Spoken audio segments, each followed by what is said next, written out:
If you grew up near the Appalachian Mountains, you already know.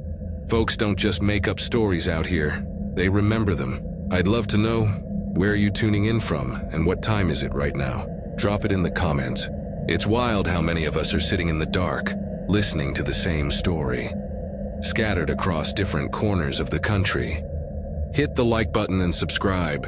It helps more people find their way into these woods, whether they should or not. Let's start. My name's Martin. I'm 43, and until last winter I was a high school art teacher in Knoxville. After the district shut down half its programs, I lost my position, and with it the only anchor that had kept me in the city. My marriage had dissolved years earlier, and my daughter barely picked up the phone anymore, busy with college life and pretending her father was just another name in her contacts list. I didn't want to keep teaching substitute classes, and I didn't want to live on the noisy edge of the interstate. So I decided to do what I had always talked about doing but never had the courage for: buy a place away from everything. Somewhere I could paint, carve wood, and maybe remember how silence feels. That's how I ended up in Laurel Fork, near the ridges that split Virginia and West Virginia like a scar. A realtor found me a weather-beaten cabin that had sat unsold for nearly a decade. The woman muttered something about locals avoiding the area, but she stopped herself before saying more. I didn't care. I wanted solitude, and solitude was cheap here. The cabin sagged on one side. The porch leaned as if exhausted from decades of standing, but the trees stood so thick around it that sound itself seemed muffled. No traffic, no neighbors, no damn lawnmowers at dawn. I signed without haggling. Most days I fixed small things, split wood, and worked on sketches I told myself would someday become canvases. My only company was a hound named Jasper, too old to chase deer anymore, but loyal enough to follow me room to room. Nights were quiet in a way the city never is. So still that the ticking of the wood stove expanding after a fire sounded like gunshots. I liked it that way, until last Thursday. I'd been refurbishing an old shed, trying to turn it into a studio so I wouldn't keep dripping paint on the cabin floor. The work stretched past 10, my lantern dim and my patience gone. On the path back to the house, a path I had walked 100 times, I tripped on a knot of roots. I cursed, caught myself on my palms, and the lantern swung in a wide arc. Its glow brushed across the ground, and that's when I saw the grooves. They weren't scuffs from boots or animal tracks. They were deliberate, etched deep into the gravel as though 3 enormous nails had been pressed side by side into the earth and dragged with impossible steadiness. The spacing was too wide for bear claws, too perfect to be random. I crouched, traced one with my fingers, and felt edges sharper than broken glass. The ground around them was undisturbed. No loose soil, no skid marks. Just 3 clean crescents cutting across the path. I stood frozen, heart hammering in my ears. The trees around me swayed without wind. Jasper wasn't with me. He had stayed in the cabin that evening, sleeping by the stove. But suddenly, I wished he had followed. I hurried back to the cabin, locked every latch, even the cellar door I usually ignored. Jasper met me at the door, hackles raised, staring at nothing I could see.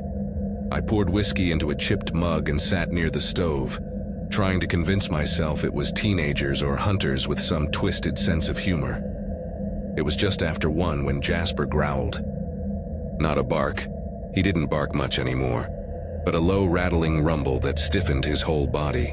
His eyes locked on the side window. I pulled the curtain with 2 fingers and saw the silhouette. At first it looked like a tall branch, crooked in the moonlight, but then it shifted. 8 feet, maybe more, too thin yet too heavy for a trick of the trees. Its arms hung unnaturally long, and its posture was wrong, bent as though it had grown upward without ever learning balance. I let the curtain fall. My breath fogged the glass of my mug. I turned off every light one by one until the cabin was a coffin of darkness. Then came the sound. Tap, tap, tap. It came not from outside, but from inside the walls. Slow, deliberate, like knuckles mapping the shape of the house. From the pantry corner it moved clockwise, each room, each wall announcing itself with a patient rhythm. Jasper pressed against my thigh so hard it hurt, his body trembling. The tap stopped. The silence stretched thin. I crept to the back door and flicked on the porch light. Nothing. The shed stood unbothered, the yard empty. I stepped onto the porch, pistol heavy in my hand. The air was colder than it had any right to be, burning my lungs. Then I saw it again. Same place between the trees. Same crooked height. Only now its head tilted, listening. The porch bulb buzzed, dimmed, and steadied. I backed inside. That's when I heard my name, not shouted, spoken. But it was my own voice. "Come on out, Martin." The sound drifted from the front window. I hadn't spoken, yet the tone was identical, same inflection. Same rasp from years of too many cigarettes. "Come on out." "Martin," it repeated over and over, quickening like a broken record. Then the words warped. Consonants cracked. Vowels dragged into clicks and guttural growls. Layers of voices overlapped. Men, women, children, all trying to use my throat at once. The tapping in the walls resumed, frantic now, racing around me. I dropped to the pantry, bolted the door, clutched the pistol until my fingers went numb. Jasper lay across my legs, his body vibrating like a plucked string. That's when the whistling began, 5 notes. Low, rising, falling, repeated endlessly. I remembered an old man in the hardware store warning me offhandedly the first week I moved here. "If you hear whistling at night in Laurel Fork, don't answer. Don't follow. It's not for you." I had laughed, thinking it backwoods superstition. Now in the dark pantry, that tune scraped against my skull like a fishhook. At 2:30, something landed on the roof. Heavy. Sheets of tin groaned under the weight. Long claws scraped as it crawled slowly, methodically. It was searching. Then, thud, the weight dropped into the yard. The porch bulb popped, glass raining on the steps. Every light in the cabin flickered. Voices, dozens, rose in unison. "We are listening." I forced my eyes shut, but curiosity betrayed me. Through the pantry crack, I saw it at the window. Its face was stretched too tight, skin smooth where a mouth should be. Yet I felt a smile in my chest, not in my eyes, as if the expression had been pressed inside me. It leaned close, not blinking. Then it left. I must have fainted. When dawn came, the pantry door was half open. Jasper hadn't moved from my side. I stumbled outside, desperate for evidence. The claw marks on the path were gone. Gravel smoothed as if raked by invisible hands. The trees stood silent save one. A single strip of bark had been peeled 8 feet up a maple trunk, the flesh of the tree bleeding sap. That strip was rammed into the earth like a stake, marking the place. I stood staring until my legs gave way. Since that night, I haven't slept. Jasper won't go near the windows. But the worst part isn't the memory of what I saw, it's the sound. Every night, without fail, 5 notes whistle through the woods, low and patient. And sometimes, when I'm too tired to think clearly, I almost feel like answering back. I was 32 the summer I agreed to hike into the Brackenridge Highlands. I worked nights at a hospital in Charleston back then. Long shifts in fluorescent light that left my skin gray and my nerves wired. I told myself I needed fresh air, that a weekend in the mountains would be good for me. Though truthfully, I just didn't want to leave my younger cousin Sam to wander into trouble. Alone. He had gotten obsessed with Strange Mountain. Stories after stumbling on some archived message board about things the Park Service doesn't mention. He was the kind of person who fell into rabbit holes without climbing back out. One week it was Bigfoot tracks. The next it was abandoned mining towns. Then it was half-forgotten folklore he insisted was hidden on purpose. He talked constantly about lost fire towers, ghostly figures, places where compasses spun wrong. What pulled him deepest was a thread about the hollow-eyed man. According to one scattered post, it wasn't a campfire tale people repeated for tourists. It was something whispered, passed along in fragments, something locals didn't like outsiders to know. The story went that if you spotted him in the trees and looked away, he would step closer. If you dared look back a second time, he would take you. Not in the way of a normal death, but gone as if you'd been written out of the world. "Not missing," Sam said, quoting the words he had memorized from a screen. "Erased." I told him it sounded like forum creepypasta, the kind teenagers used to win contests. He grinned and said, "So let's go find him." I should have laughed it off. Instead, when he showed up at my apartment with a printed map and a pack already strapped tight, I grabbed my boots. He was family, and if he got lost chasing shadows, I'd never forgive myself. We drove north through small towns until the pavement gave way to gravel. A leaning wooden post at the turnoff carried a single word painted in red, half faded by rain. No. That should have been enough for me to call it. Instead, we parked under pines and shouldered our bags. The first stretch was easy. An official trail with white blazes painted on trunks, the usual carved planks marking elevation. 4 miles in, Sam stopped mid-sentence. He stepped off the trail and into brush, following what looked like no more than a deer track.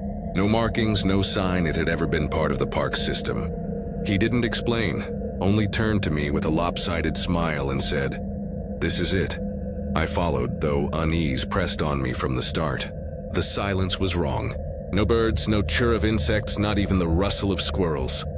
It wasn't peaceful quiet.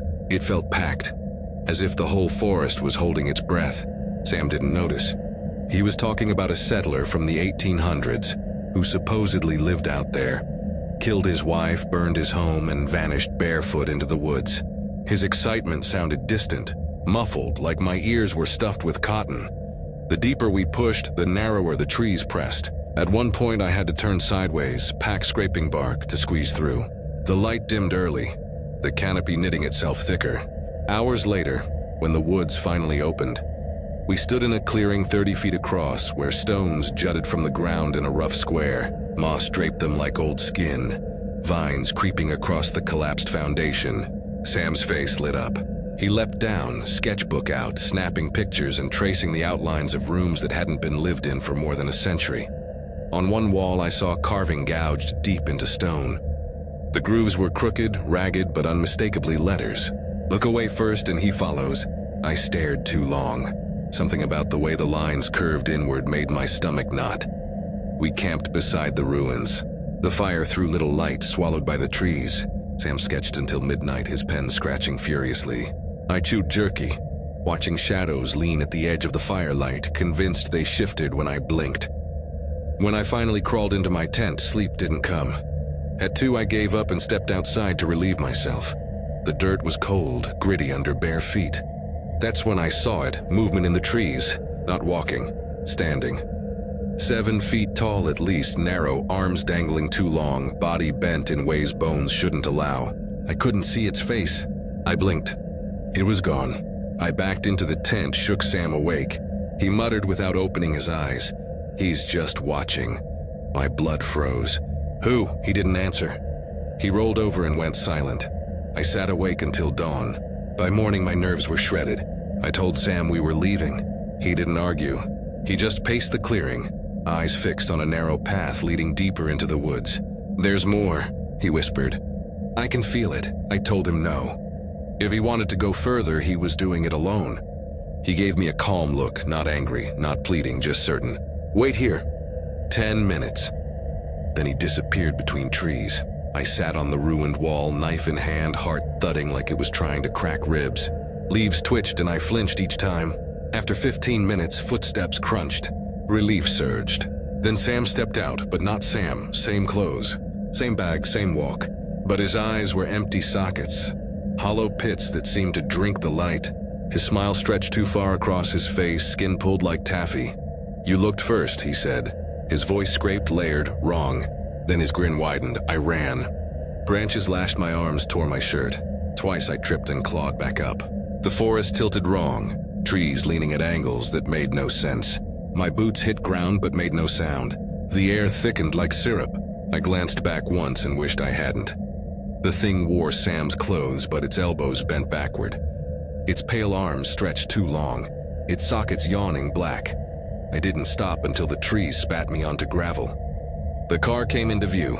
I dove inside, slammed the door, and roared the engine to life. I left the tent, the packs, everything.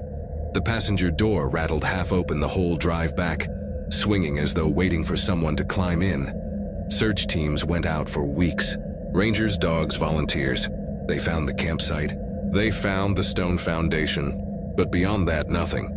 No footprints. No broken brush. No sign Sam had ever gone further. They marked it down as misadventure. Maybe he slipped. Maybe a bear. Maybe he just kept walking. I know better. It's been years. I never went back. I won't step into those mountains again. But sometimes, Late on my shift when the hospital halls are empty, I catch my reflection in a window, and for a split second my eyes look hollow. I was 35 when I decided to disappear for a while. I'd been working as a paramedic in Roanoke, and years of night shifts, sirens, and the constant sight of blood had worn me into something I barely recognized. It wasn't a dramatic collapse. No crying in stairwells, no midlife breakdown. It was quieter, like someone had turned the dimmer switch down inside me and forgotten to turn it back up. When my last partner transferred stations, I used that as an excuse to take leave. I told people I needed time off to clear my head, but what I really wanted was to be unaccounted for. I rented a cabin in the Allegheny Highlands, close to the West Virginia border. It was cheap, listed under one of those websites where the photos are blurry and the description makes neglect sound quaint.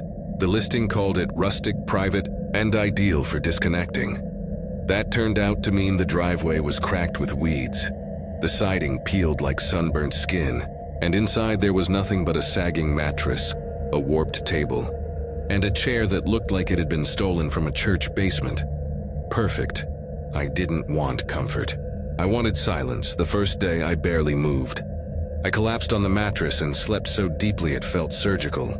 The second day I wanted real food and drove until I found a town with one main street, the kind of place where the gas station doubles as the post office. A squat diner sat at the corner, windows fogged with years of grease. Inside, a flickering light hummed overhead.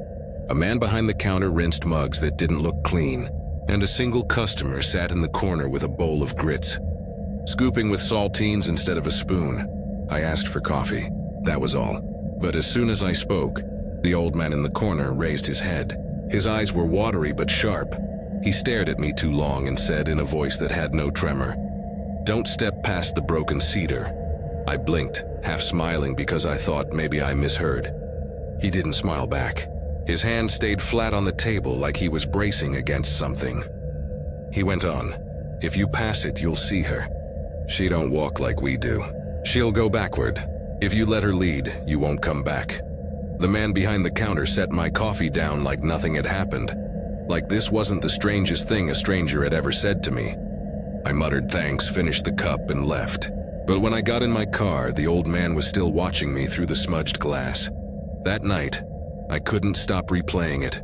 Not because I believed him, folklore didn't scare me, but because his words had hooked into me in that offhand way that certain sentences do, like a splinter you can't dig out. I had saved a few local blog posts before the trip in case I got bored without signal. One of them was about backwoods legends, phantom dogs, corpse lights, mountain witches. Near the bottom was a short paragraph about something called the Backward Lady. It said if you passed a cedar tree split open by lightning, you might glimpse her ahead of you, drifting backward down the trail. She wouldn't look at you. She wouldn't turn around. But if you followed even by accident, you wouldn't return the same. The detail that bothered me most wasn't the blog. It was that I had already marked a trail near the cabin to hike the next morning. And when I checked the saved map, the photo of the trailhead included what looked like a tree split down the middle. I told myself it was coincidence, the kind you laugh about later. The next morning I drove out. The parking lot was empty. No other cars. That made me happy. No forced small talk, no strangers asking where I was from. I shouldered my bag and started down the path. The trail began ordinary enough. Fallen leaves, clay slick underfoot. Trees spaced just tight enough to feel boxed in, but not suffocated. My breathing found a rhythm. My head for once quieted. That's when I saw it. The cedar stood ahead, its trunk split clean from root to crown, two halves leaning outward like a mouth pried open. It didn't look natural. Not shattered by age or storm, but pulled apart with intent. Sap crusted its edges like dried blood. I stopped. My body tightened, urging me to turn around. But I pushed forward. I wanted to believe in nothing but coincidence. About 15 minutes later, something flickered between the trees ahead. White fabric? At first I thought it was trash caught on a branch. Then it moved. A woman. She glided backward down the trail. Not stumbling, not once checking over her shoulder. Her feet skimmed leaves without sound. Her hair hung dark and straight. She didn't turn, didn't pause. She simply kept retreating, smooth and certain as though rewinding. I froze. Every instinct screamed to look away, so I did. I spun back toward the split cedar, heart drumming. My boots thudded the ground louder than they should have, every step booming. When I reached the cedar, I made the mistake of glancing back. She was there, closer now, still moving backward, each step perfect, fluid. I ran. Branches whipped my arms. The trail pitched steep and uneven. My breath tore my chest raw. I didn't look back again until the shimmer of my car's roof broke the tree line. Only then did I dare, and the path behind me was empty. In the cabin that night, I couldn't rest. I scrolled through the photos on my phone until the battery gave out. In the shot of the split cedar, I noticed something I hadn't seen while standing there. Just beyond the tree's shadow, faint but undeniable, was a pale sliver, like the curve of a face watching. At 3:07 a.m., a knock woke me, soft, calm, not pounding. Just knuckles against wood. I held my breath. The knock came again, slower, then once more, lower, like from the base of the door. Jasper, the old hound who'd been sleeping at the cabin when I arrived, whimpered under the table. I hadn't thought much about him before then. He belonged to nobody, just lingered around. But that night he pressed close to me, ears flat. I stayed awake until dawn. As soon as light bled through the window, I packed. Clothes crammed, food left behind. I drove south until the mountains shrank in my mirrors. I told myself it was nerves, exhaustion, leftover stories mixing with loneliness. But 2 days later, in a truck stop bathroom, I caught my reflection under fluorescent light. For a fraction of a second, my body shifted wrong. My reflection turned its head slightly, backward, and I swear it smiled. I was 28 the summer I agreed to watch over a cabin in the Canaan Valley. I'd just left my job as a graphic designer in Richmond, after months of grinding deadlines that left me feeling like every part of me was pixelated and blurry. My girlfriend had told me I didn't know how to just exist anymore, and maybe she was right. When a family friend mentioned a retired couple, Martha and Jim, who needed someone to house-sit their place for a week while they visited their daughter in Ohio, I said yes before hearing the details. I wanted out of my apartment, out of the buzzing city, out of my own head. The directions were messy, handwritten notes and landmarks instead of mile markers. After an hour of winding through gravel switchbacks with my phone signal flickering in and out, I pulled up to the cabin. No neighbors, no towers on the horizon, just the press of trees on every side and a silence so thick it felt padded. The place had that weathered postcard look, dark timber logs, a porch that leaned a little too much, rocking chairs that didn't match. Jim handed me the keys and rattled off reminders. Feed Daisy twice a day, keep the stove stocked, ignore the raccoons if they knock over the trash cans. Then they drove off in a truck that sounded like it wanted to retire too, waving as if this was a normal Saturday and not the start of something I'd regret for the rest of my life. Daisy was their shepherd mix, graying muzzle, slow-moving but still sharp behind the eyes. She greeted me with one stiff tail wag and a heavy sigh, as if I'd interrupted her nap. She wasn't a bark-at-everything type, which made what happened later harder to brush off. The first day passed easily enough. I read an old paperback left on the nightstand, made pasta, let Daisy out a few times. She never strayed far. Each time she reached the tree line, she paused, sniffed, then did a deliberate circuit along the edge before retreating to the porch. She wouldn't push deeper into the woods, no matter how much I coaxed. That night, I had just settled into bed when Daisy jolted upright. No bark at first, just a rigid stance, ears pinned, staring at the front door. Then one low, deliberate bark. Not the casual, squirrel-spotted sound, but something darker, older. I got up annoyed and opened the door. The porch light barely reached the first row of trees. I couldn't see anything, but I heard it, a crack of a branch. Not the faint rustle of a deer or the crash of a bear, but close, too close and hollow, like the sound had nowhere to travel. It felt pressed against my ear despite coming from the woods. I shut the door fast and locked it. The second day, restlessness gnawed at me. I took a trail downhill behind the cabin, just wanting to stretch my legs. Daisy refused to come. I whistled, shook her leash, even dangled a biscuit. She stayed planted on the porch, head low, eyes following me as if warning me. The path was overgrown, not used often. After 20 minutes, I came across a weather-stained post with a rusted metal plate nailed to it. The words were barely legible, but I made them out. Ash Fork Hollow. The name was cliché enough to make me laugh nervously. I took a picture, intending to show friends later, proof of how authentic the wilderness was. But standing there, the humor bled out. The woods were silent. Too silent. My own breathing felt wrong. That night, brushing my teeth in the small bathroom, I heard it. My name, not shouted, not whispered, just spoken. Daniel. It came from outside. The sound was raw, like the voice had been dragged over gravel before reaching me. I froze, toothbrush still in my mouth. Daisy rolled over in the hall, stiffened, and let out a low whine, staring at the wall facing the woods. I turned off the bathroom light and crawled to the window. At the edge of the porch light, something shifted. Not walking, standing, tall, too tall. The limbs didn't hang right. When it moved, its joints snapped into place like a marionette pulled by strings. Then it slid behind a tree and was gone. I didn't move for the rest of the night. The next morning, I circled the cabin. Daisy refused to step off the porch, nails clicking against the boards as she leaned forward just enough to watch me. I found nothing. No prints, no broken branches, just quiet, heavy quiet. But when I followed the same trail as the day before, I saw it.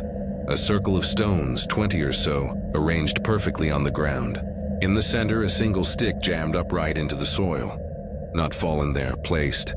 I crouched, took a photo, and the moment my phone clicked, a breeze swept across my face. The trees didn't sway. The air itself had moved, like something tall had passed just above me. I spun, nothing. That evening, Daisy growled before sunset. Not casual. This was deep, primal, shaking her whole chest. She parked herself by the basement door, refusing to leave it. I checked, expecting raccoons. Instead, I saw smeared marks. Not scratches, smears. As if someone or something had pressed damp hands against the door and dragged them down. I opened it anyway, flashlight trembling in my hand. Daisy followed halfway before locking her body, claws clicking on the step. She growled toward the far wall, then I heard it again. Daniel. The same grit-filled voice, vowels stretched, my name pulled like taffy. I backed up the stairs without turning from that wall, heart hammering. Daisy followed, hackles up. I locked the door.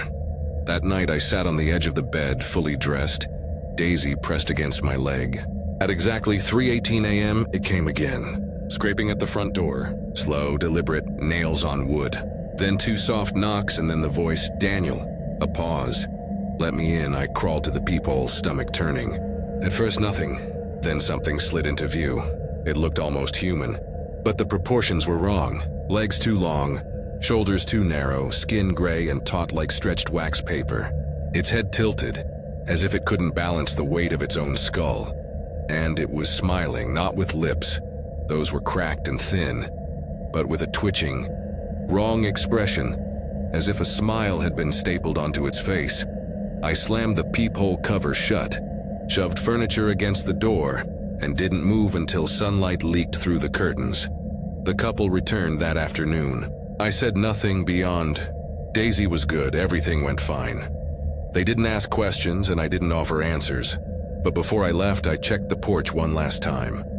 Right beneath the peephole, another circle of stones had been laid, identical to the one in the woods. I drove until the mountains were behind me, stomach knotted. It's been years since then. I've never gone back to Canaan Valley. I don't hike, don't camp, don't even walk far from sidewalks anymore. But every so often, when I'm alone in my apartment at night, I hear 2 soft knocks at the door, and Daisy, who I ended up adopting after the couple passed, still refuses to sleep anywhere but pressed against it. I was 31 when I made the mistake that still haunts me. By then I was working as an EMT out of Asheville, the kind of job that eats your nerves piece by piece. After too many night shifts, too many sirens, and too many patients who didn't make it, I thought I could cure myself by going deep into the mountains alone. I wasn't new to it. I'd done long solo treks in Pisgah, even a stretch out in Olympic when I was younger. But this time I wanted something different. Not just quiet, erasure. I planned a 5-day route through the Bald Knob Wilderness in northern Georgia, where the Cohuta Ridge bleeds into North Carolina. It was the kind of place with so few trail reports online that most of the posts were years old. Half warnings and half boasting about how nobody goes out there. That was exactly what I wanted. Nobody. Originally, I was supposed to have company. My friend Angela, who worked dispatch, and her boyfriend Rob had promised to come. But 2 days before we left, she caught a stomach bug, and Rob bailed with her. They told me to postpone, but I'd already asked for the time off, already packed, already convinced myself this trip was a reset button. So I went, alone. I left early Friday, driving past towns that looked like they'd died decades ago. A ranger station sat at the edge of the wilderness, boarded windows, vines climbing the siding. It didn't look active, but a rusted drop box still held a faded trail ledger. I scrawled my name and route, though even then I knew nobody was likely to check.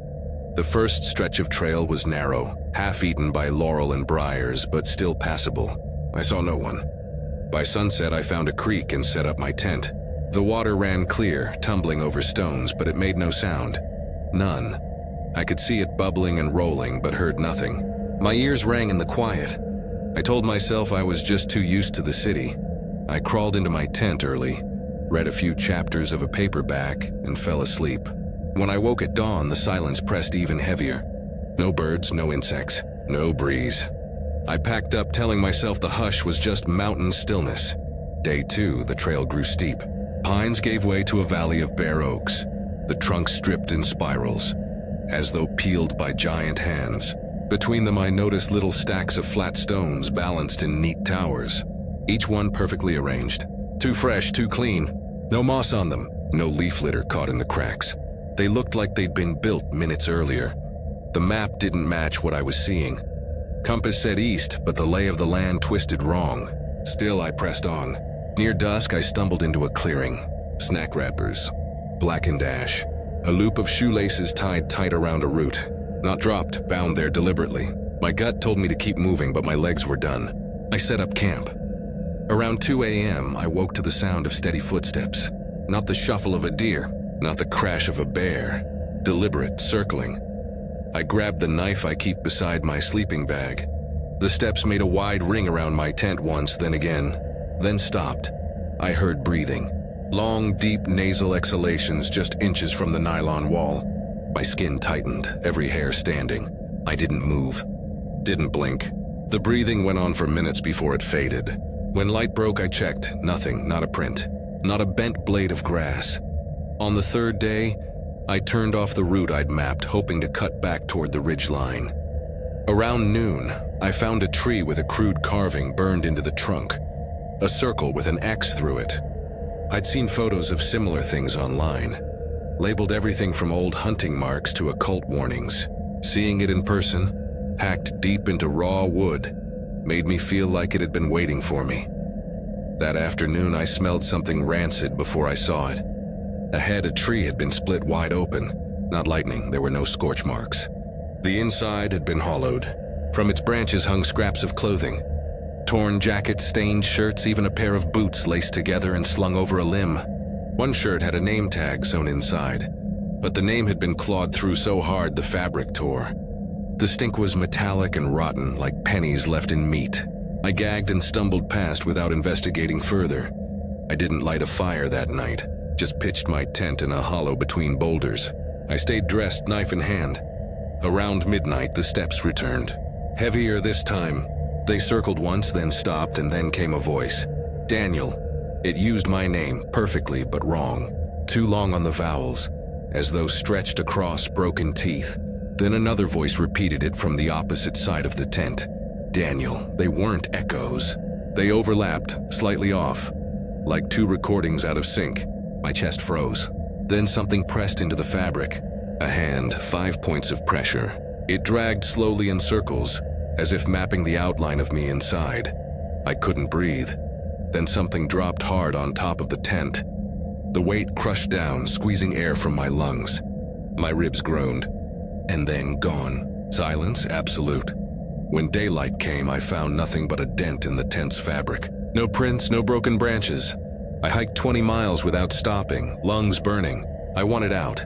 By the 5th day, I stumbled back to the ranger station. The door was padlocked, the windows dark.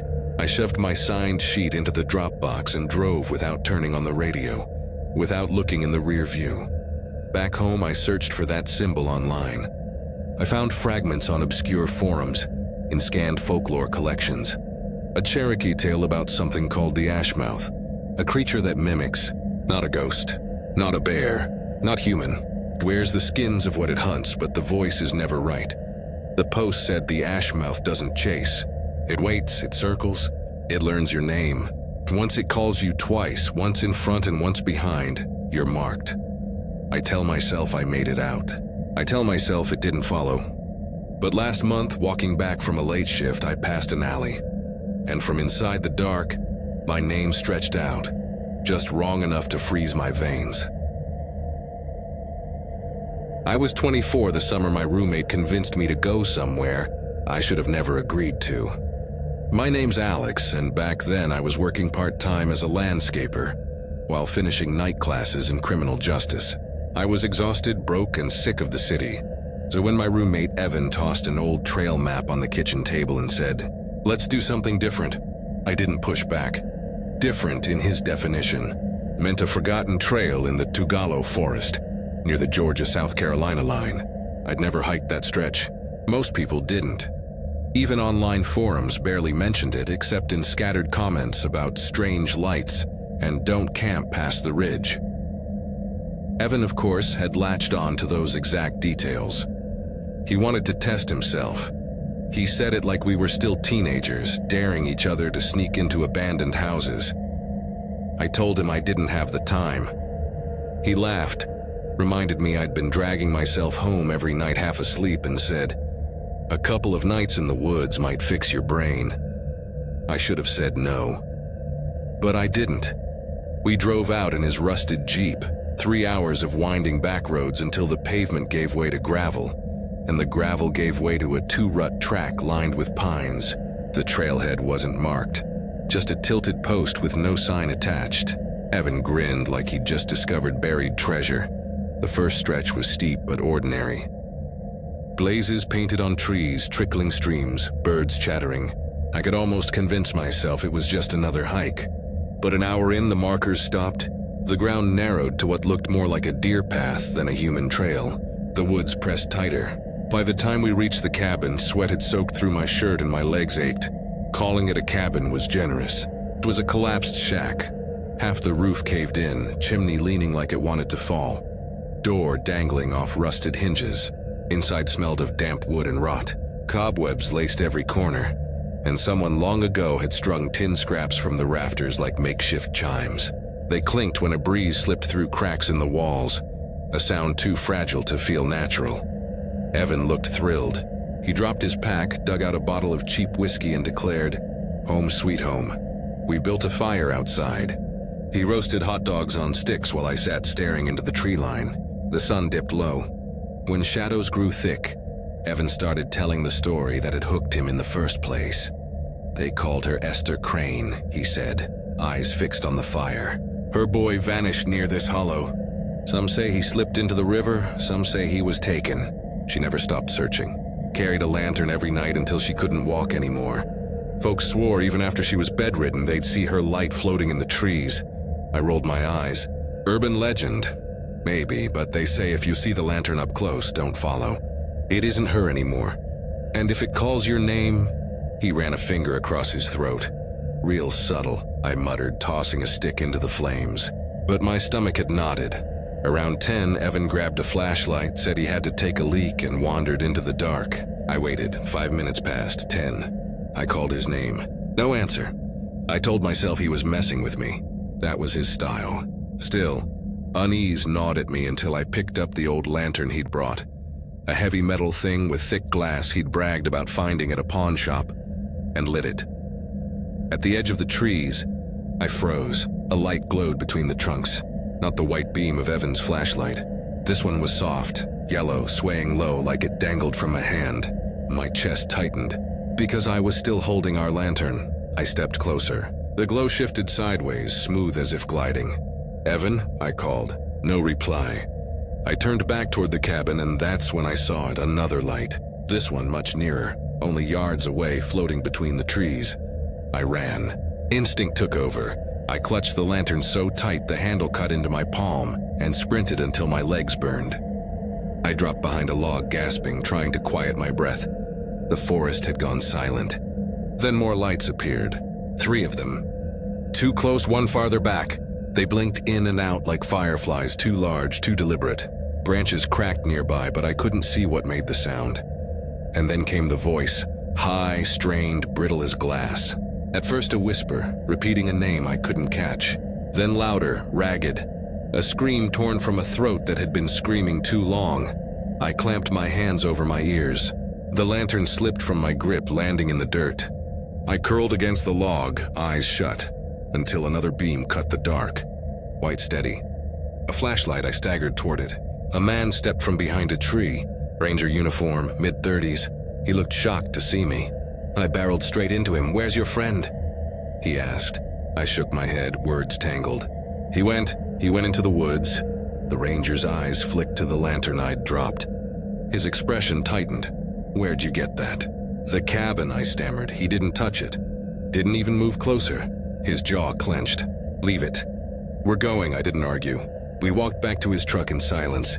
He scanned the trees the whole time, hand brushing the radio at his belt.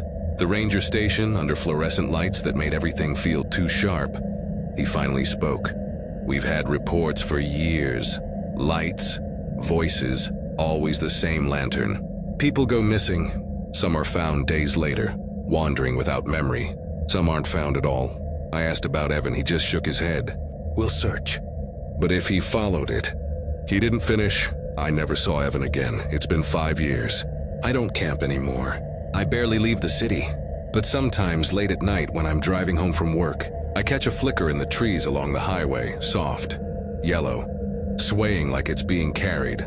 And once, only once, I swear I heard my own name drift from the dark, stretched thin, brittle as glass. My name is Daniel. I was 42 when I decided to leave Pittsburgh for a while. I taught history at a high school there. Long hours, grading papers deep into the night, phone buzzing nonstop with parents and administrators. I loved my subject but hated what the job was doing to me.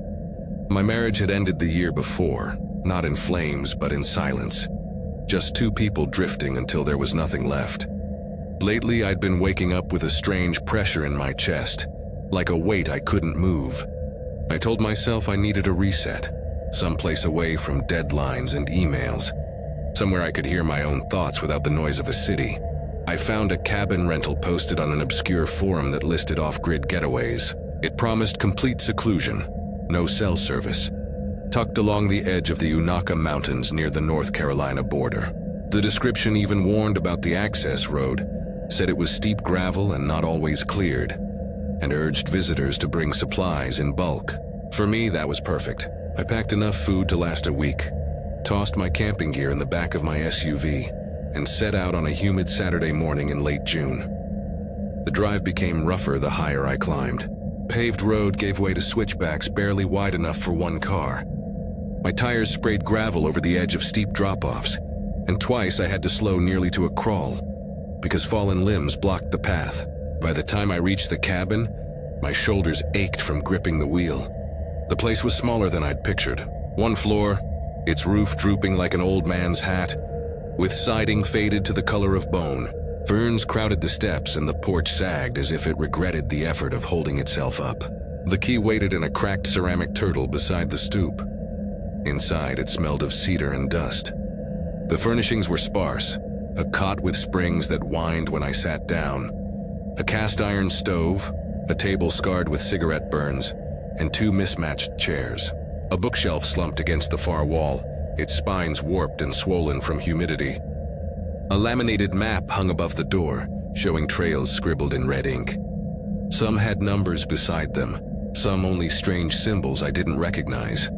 That first evening, I lit an oil lantern and brewed instant coffee. Around midnight, just as my body began to sink into the chair, I heard it, a crack of wood outside. Not loud, but sharp. Then another, slower, as though someone was testing where to place their feet. I switched off the lantern and sat still, pulse in my throat. I waited for a knock, a voice, something human. Nothing came. Minutes passed before exhaustion dulled my fear. I must have dozed off with my head against the wall because I woke at dawn stiff and cold, the coffee untouched beside me. The next morning, I decided to try one of the marked trails. It looped behind the cabin, just under 2 miles, according to the map. I packed water and stepped into the trees. The woods here felt older than the ones I knew in Pennsylvania. Pines pressed close on one side, hardwoods tangled with vines on the other, making the path more like a suggestion than a road. After maybe half an hour, I noticed the sign. It was nailed to a birch at eye level, weathered and gray with words carved deep enough to still be legible. No humming past dusk. I stopped short. The message was strange, oddly specific. I snapped a photo with my phone out of habit, though there was no signal to send it anywhere. I laughed nervously to myself, muttering something about local kids with a sense of humor, but a chill settled over me anyway. The trail became harder after that, overgrown, littered with branches. I turned back sooner than planned. On the way down, I found a second sign, carved with the same warning. This one was gouged with 4 vertical slashes, as if someone or something had dragged claws through the wood. They were too deliberate for storm damage. My throat went dry. That night, I ate canned soup and played solitaire on a sticky deck of cards left in the drawer. Just after 1 in the morning, the sound returned. Heavy footsteps in the gravel outside, circling slowly. Something brushed against the porch rail, not scraping like metal, but sliding like skin. I gripped my flashlight and opened the door, my breath shallow. The beam stretched maybe 15 feet, barely denting the wall of trees. Nothing moved, but what froze me wasn't what I saw. It was what I didn't hear. The forest was mute. No crickets, no frogs, not even wind. It was as if the world had been emptied of sound, left hollow for something else to step into. My chest tightened with the certainty that silence itself was the threat. I shut the door and locked it, though the lock looked older than me. Sleep never came. By the next afternoon, nerves drove me into town. I ended up in a place called Irwin, a handful of buildings strung along a main road. I stopped at a bait and tackle shop.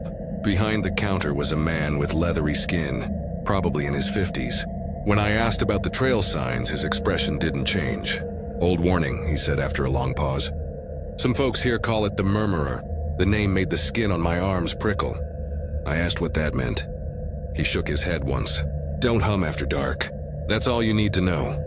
His tone left no room for humor.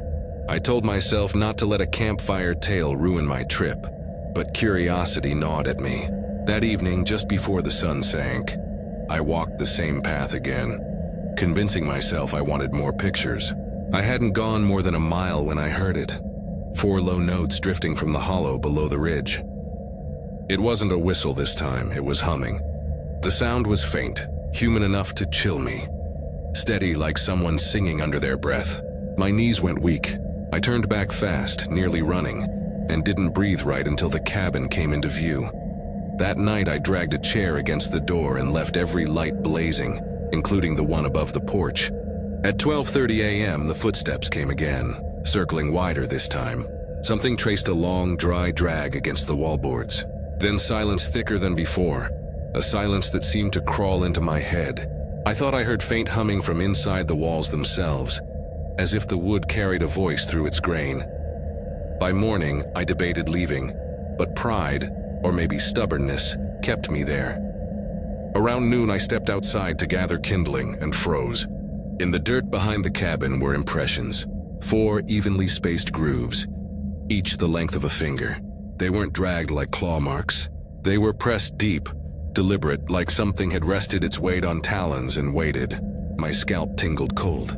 I crammed my belongings into bags, not bothering to fold clothes, just stuffing and zipping.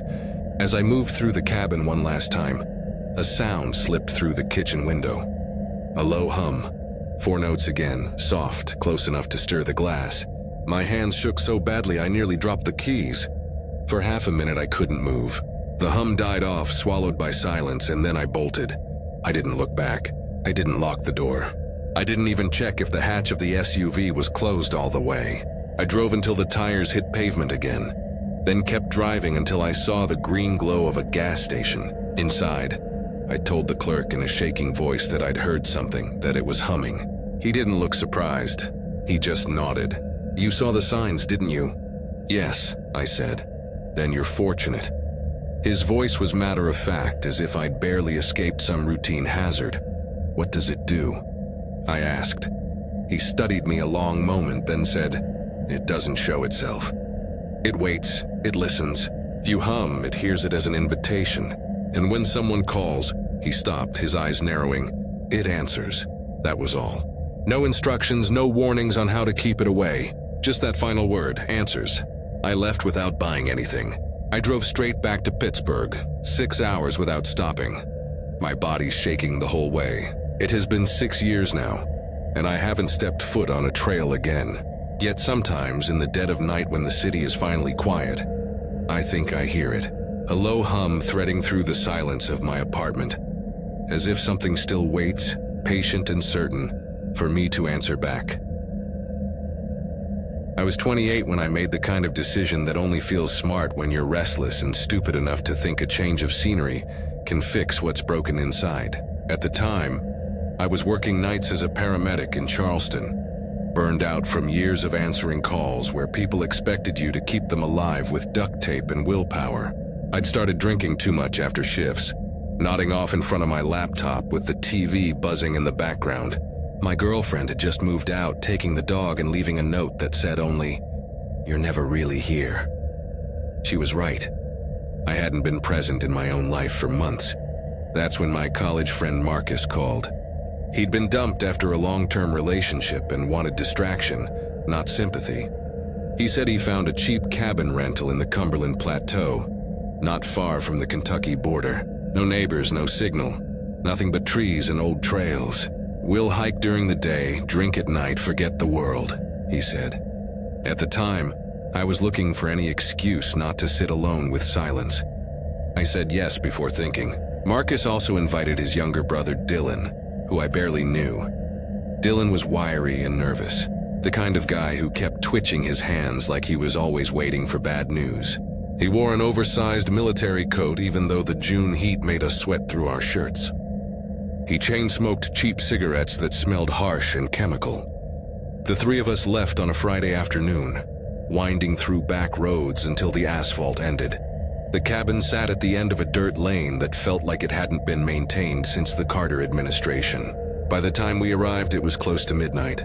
The place looked abandoned, roof sagging, siding pale and splintered, one bulb buzzing weakly above the door. Inside, the floorboards groaned with every step, and the furniture looked like it had been dragged out of an abandoned church basement. No television, no radio, not even a clock ticking on the wall, just silence that settled in your ears like water. We dropped our bags, cracked beers, and let Marcus's Bluetooth speaker fill the hollow rooms with old rock songs. The music bounced around the walls, echoing in ways that made the place feel bigger and emptier than it was. At some point past midnight, Dylan broke the mood by asking, "You guys ever hear about the Lantern Man?" Marcus groaned, rolling his eyes. Christ, here we go. But Dylan was serious. He leaned forward, smoke curling around his face. "My dad told me when I was a kid. Folks around here don't talk about it unless they've had a drink. He's not a ghost, not exactly. He carries a lantern, but it doesn't light the ground. It lights faces. If you see him once, he's far away. Twice, he's closer. The third time means you're marked." I laughed too loud, trying to keep the story from digging in under my skin. "So what, he kidnaps people?" Dylan shook his head slowly. "No, he remembers them." The words landed like a stone in my chest. We went quiet. Eventually, Marcus raised his beer and said, "Cheers to dumb legends." But I couldn't shake the image. The Lantern Man with his strange light. Later, around 1:30 in the morning, I stepped outside to piss. The air had gone dead. No crickets, no rustle of leaves, no night chorus. Just thick silence pressing down on the woods. As I finished, I saw something at the far end of the trail. A faint glow. Not like a flashlight, too steady. It hovered chest high, pale and hazy, like the wick of an old oil lamp. My throat tightened. I blinked hard, and when I opened my eyes, it was gone. I walked backward to the cabin without turning, every step deliberate. Didn't mention it when I went back inside. The next morning, Dylan made awful coffee with a dented percolator he'd brought. We chewed granola bars in silence until Marcus suggested a hike. Dylan said there was an old trail his father had shown him as a kid, one that led to a collapsed fire tower. We followed him up rocky inclines through thick laurel thickets. The tower was nothing more than rusted steel bones jutting out of the earth, but the view stretched across rolling ridges hazed with summer heat. On the way back, the sun dipping orange through the trees, I felt eyes on us. My skin prickled.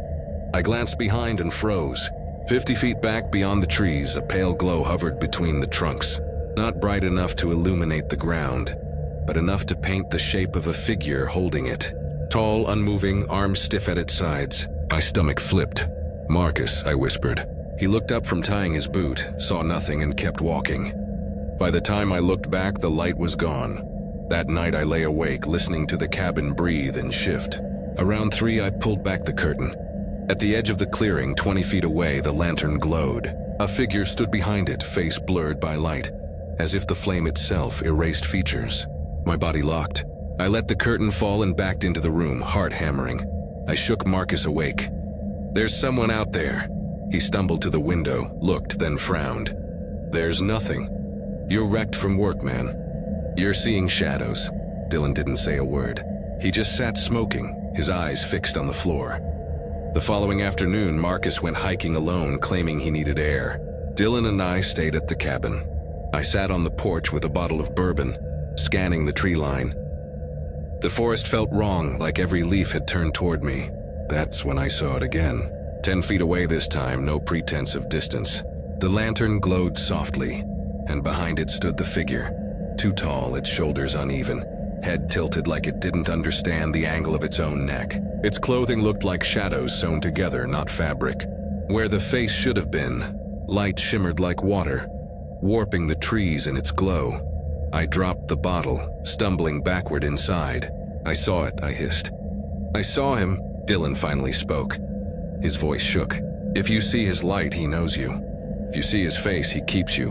"What the hell does that mean?" I snapped. "It means we don't sleep tonight. We leave at dawn."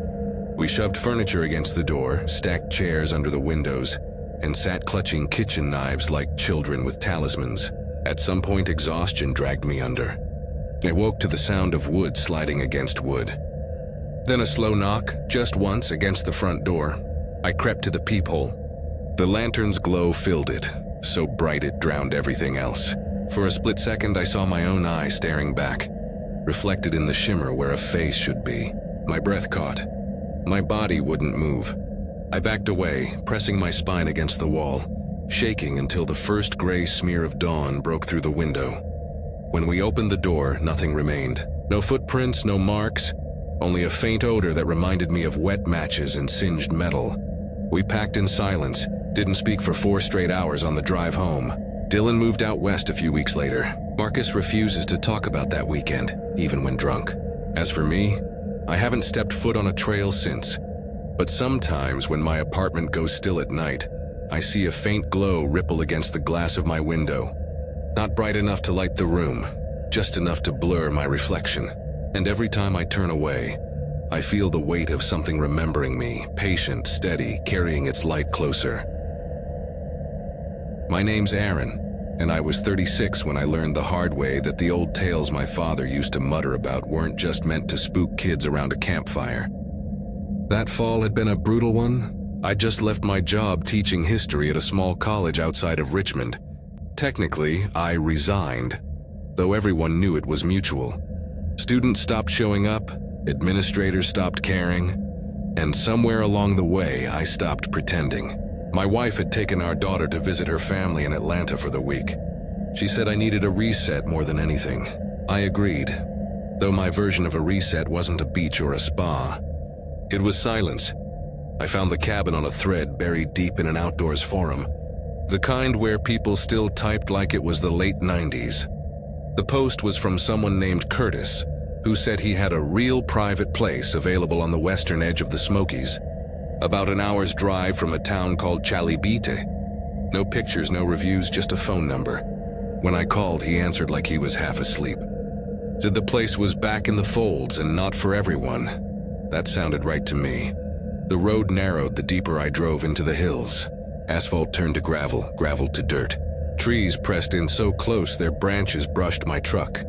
When the forest finally opened, the cabin revealed itself as if it had been waiting. Rough-hewn logs gray with age, a roof bowing inward, one chimney coughing out a thin stream of smoke that made me wonder if someone else had been here. The windows were nothing but dark rectangles. No glass, just openings covered with warped wooden shutters. I stepped out and felt the quiet wrap around me. It wasn't the kind of peace you get on a lake in summer. This was heavier, expectant. I carried my bag inside, finding bare furnishings. A cot with a quilt thin as paper. A small stove with rust climbing its legs. A table scarred by knife marks. And shelves holding a few swollen paperbacks. I almost laughed. This wasn't a vacation spot. It was a holding cell someone forgot to lock. That first night I sat outside by a shallow fire pit, sipping bourbon from a tin cup. The flames snapped and spat, the sound oddly sharp against the stillness. For a moment my mind quieted. Then came the sound of leaves shifting under careful weight. One step, pause, another step. It wasn't fast or frantic. It was deliberate, like something or someone was making sure I knew it was there without showing itself. My breath caught. I told myself it was a deer, maybe even a bear. Still, I doused the fire early, retreated inside, and slid the wooden bar across the door. Sleep never came. I lay with my eyes open until gray light seeped through the cracks in the shutters. The next morning, I remembered something my father used to say about these mountains. He'd grown up not far from here, the son of a logger. He'd tell me about a place they called Hollow Step, an old trail people avoided. He never finished the story. He'd just say, "Past the stone bridge, you don't belong." I'd rolled my eyes at him as a teenager, thinking he was just trying to keep me from sneaking off. But with the cabin so close to the Smokies, curiosity burned in me. I wanted to find out what he'd been talking about. By midday, I'd discovered what I thought was the start of Hollow Step. The marker was nearly invisible, just a split log, leaning against a tree with a triangle carved into it. Leaves covered most of the path. It felt like trespassing on something long forgotten. I walked for an hour, maybe more. The further I went, the more wrong the woods felt. No birds, no insects. Even the air seemed to hang heavy, refusing to stir. My own footsteps sounded too loud, too foreign. That's when I reached the bridge. It wasn't stone like my father had said, but crumbling concrete. Its edges cracked and lined with moss, spanning nothing but a dry gully. A single ribbon of cloth, sun-bleached and brittle, hung from the railing, fluttering slightly, though there was no breeze. Everything in me screamed not to cross. I almost listened. Almost. The bridge groaned beneath me as I stepped forward, the hollow knock of my boots echoing strangely. At the midpoint, something dangled from a branch nearby, a necklace of bones, vertebrae strung together with rusty wire. Beneath it, a skull, small, maybe a raccoon's, bleached to unnatural whiteness. Its sockets seemed to follow me. I quickened my pace. Then I saw more bones ahead, arranged in patterns on the ground. Circles, spirals, lines crossing each other. Some were animal, some looked disturbingly human. Fingers bent at impossible angles, ribs threaded with twine. I spun around to go back, but the path looked different. Trees leaned closer. The light dimmed, though the sun hadn't set. My skin prickled with the certainty of being watched. I didn't hear movement, but I felt it. Eyes on me from every direction. My pulse raced. Then I heard it, a breath wet and rattling too close. It didn't match mine. I ran. Branches clawed at my face, thorns tore my jeans, but I didn't dare look back. If I looked, I knew I'd see something I couldn't live with. By some miracle, I burst onto the dirt road near the cabin, collapsing in the gravel, gasping like I'd never learned how to breathe. Inside, I locked everything that could lock, dragged a chair under the handle, and clutched a flashlight like it was a weapon. Every creak of the cabin made me twitch. Hours passed in a haze of terror until, close to midnight, a new sound came, dragging, wet and steady, sliding along the outer wall. I aimed the light, but it showed nothing. Then a thud against the door, then whispers too low to make out circling the cabin. I froze. The door handle turned slowly, testing, not forcing. I sat rigid until dawn. By morning, I'd made up my mind to leave. I shoved my bag into the truck, barely glancing inside the cabin one last time. That's when I saw it. In the dirt outside the back window were prints, 4 long depressions, each too wide for a hand, too deep for any animal I knew. They weren't dragged, they'd been pressed, markers. I drove until I found signal, until a diner's neon sign blinked through my windshield. I told the waitress I'd gotten sick, needed to cut my trip short. I called my wife, said I'd be home early. But before heading back, I went to see my father. I told him everything. He didn't laugh. He didn't call me tired or drunk. He just stared at the floor and finally said, "You went past the bridge." I asked what it meant. His voice dropped low. "They mark you if you cross. Hollow Step doesn't let go once it knows your name." I pressed him for more, but he wouldn't answer. He just turned his face away like a man ashamed. That was 3 years ago.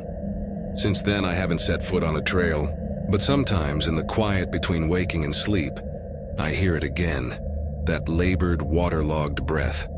And in mirrors just at the corner of my vision, I swear I see the faint outline of a bridge I never should have crossed.